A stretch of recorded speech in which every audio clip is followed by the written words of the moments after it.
बिस्मिल्लाहिर्रहमानिर्रहीम। अस्सलाम वालेकुम दोस्तों, उम्मीद है आप लोग सब खैरियत से होंगे। हमने एनाटमी एंड फिजियोलॉजी के लेक्चर स्टार्ट किए हैं जिसमें हमने स्केलेटन सिस्टम का आगाज़ किया है। तो हम इस वीडियो लेक्चर में स्केलेटन सिस्टम के बारे में पढ़ेंगे, इसके फंक्शन के बारे में पढ़ेंगे और इसके बाद कुछ रिलेटेड टर्मिनोलॉजी है जो कि बहुत ज़रूरी है और हम इस वीडियो लेक्चर में पढ़ेंगे। तो चले हैं स्केलेटन सिस्टम के डिफिनीशन की तरफ। स्केलेटन सिस्टम का डिफिनीशन क्या है? तो skeleton system as the internal framework of the body. Skeleton system जो है हमारी बॉडी का एक इंटरनल फ्रेमवर्क है जो कि हमारी बॉडी को एक फ्रेमवर्क प्रोवाइड कर देता है। It composed of around 306 bone at birth. जब एक बच्चा पैदा होता है, न्यू बॉर्न होता है, तो इसके बदन में टोटल बोन का जो मकदार है वो 306 तक होता है। This count gradually decreases around 206 bone by adulthood after some bone get fuse together. लेकिन आहिस्ता आहिस्ता जब उम्र एज ज़्यादा होता है तो ये बोन की जो मकदार है वो कम होती है। ये इसलिए कम होती है कि इसमें ऐसे बोन है जो एक दूसरे से फ्यूज्ड होकर एक बोन बना देते हैं। तो इसका टोटल मकदार जो है एडल्टहुड में 206 तक बाकी रहता है। द स्केलेटन सिस्टम में 14% of total body weight. Skeleton system जो है हमारी बॉडी 14% जो है हमारी बॉडी का वेट बना लेते हैं। 14% स्केलेटन सिस्टम। इसका फंक्शन है, फंक्शन की तरफ चलते हैं कि स्केलेटन सिस्टम का फंक्शन क्या है। तो पहला फंक्शन है protection to the internal organ which in the body. ये हमारी इंटरनल ऑर्गन को प्रोटेक्शन प्रोवाइड कर देता है जो कि हमारी बॉडी में है। इसका एग्जांपल ये है कि रिब्स जो है हार्ट एंड लंग्स को प्रोटेक्शन प्रोवाइड कर देता है, क्रेनियम जो है ब्रेन को प्रोटेक्ट कर देता है, वर्टिब्रा जो है स्पाइनल कार्ड को प्रोटेक्ट कर देता है। दूसरा फंक्शन ये है कि पेट की स्टोरेज भी करवा देते हैं, पेट की स्टोरेज भी करवा देता है। Yellow bone marrow is contain fat cell which provide energy. जो येलो बोन मेरो है इसमें पेट सेल होते हैं जो कि एनर्जी प्रोवाइड कर देता है हमारी बॉडी को। तीसरा फंक्शन इसका ये है कि स्टोरेज ऑफ मिनरल की स्टोरेज भी करवा देता है। Bio storage of calcium and phosphate, calcium और फास्फेट की स्टोरेज भी करवा देते हैं।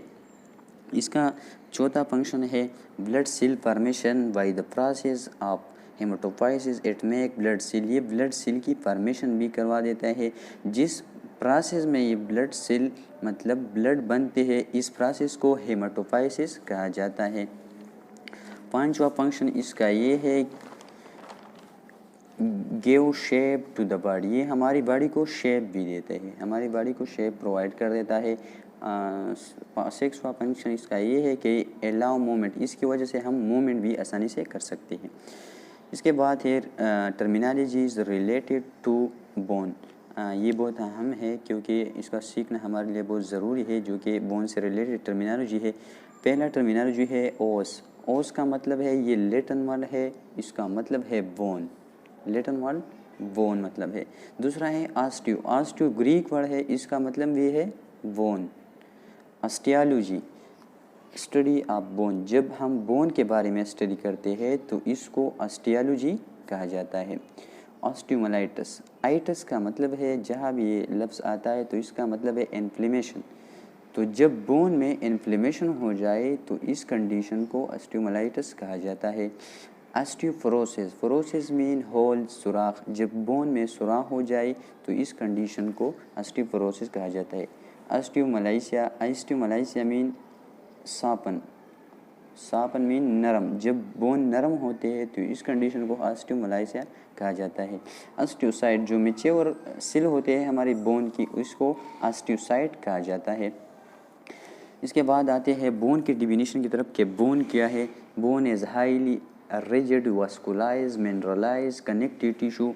बोन हमारे साथ एक कनेक्टिव टिश्यू है जो कि एक सख्त, वास्कुलाइज मिनरलाइज जो कि ब्लड की सप्लाई ज़्यादा होती है। मतलब ये कि यहाँ पर ब्लड बनता है तो इसकी वजह से वास्कुलाइज है, मिनरलाइज है जो कि कैल्शियम एंड फास्फेट की स्टोरेज करवा देता है और palm of the connective tissue है।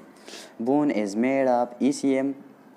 बोन जो है हमारे साथ ईसीएम एंड सेल से बना हुआ होता है। ईसीएम क्या है? ECM a large network of protein and molecule है जो कि हमारी बॉडी के टिश्यू को सपोर्ट कर देते हैं। इसके बाद आते हैं सेल। 3 टाइप सेल होते हैं हमारे बोन में। इसका नाम और फंक्शन हमने यहाँ लिख दिए हैं। ऑस्टियोब्लास्ट पहला नंबर जो है, जो बोन्स बना देते हैं, इसका नाम है ऑस्टियोब्लास्ट। और जो बोन की ब्रेकडाउन कर देता है, इसको कहा जाता है ऑस्टियोक्लास्ट। तीसरे नंबर जो है ऑस्टियोसाइट, जो मैच्योर बोन सेल होते हैं, इसको ऑस्टियोसाइट्स कहा जाता है। अब है extra cellular matrix made of 2 component. Extra cellular के बारे में हमने पहले पढ़ा कि ये एक large group of protein and molecule है जो कि हमारी बॉडी के टिश्यू को सपोर्ट कर देता है। तो ये 2 कंपोनेंट से बना हुआ होता है ECM। एक है ऑर्गेनिक कंपाउंड, दूसरा है इनऑर्गेनिक कंपाउंड। ECM में हमारे साथ ऑर्गेनिक कंपाउंड जो है 35% होते हैं और इनऑर्गेनिक कंपाउंड 65% होते हैं ECM में। अब है organic component of ECM is contain collagen fibre. ECM में जो हमारे साथ ऑर्गेनिक कंपोनेंट है वो कोलेजन फाइबर पर मुश्तमिल है। Inorganic component of ECM is contain calcium and phosphate. ECM में जो हमारे साथ इनऑर्गेनिक कंपोनेंट है वो कैल्शियम और फास्फेट पर मुश्तमिल है। तो स्टूडेंट, ये था आज का लेक्चर।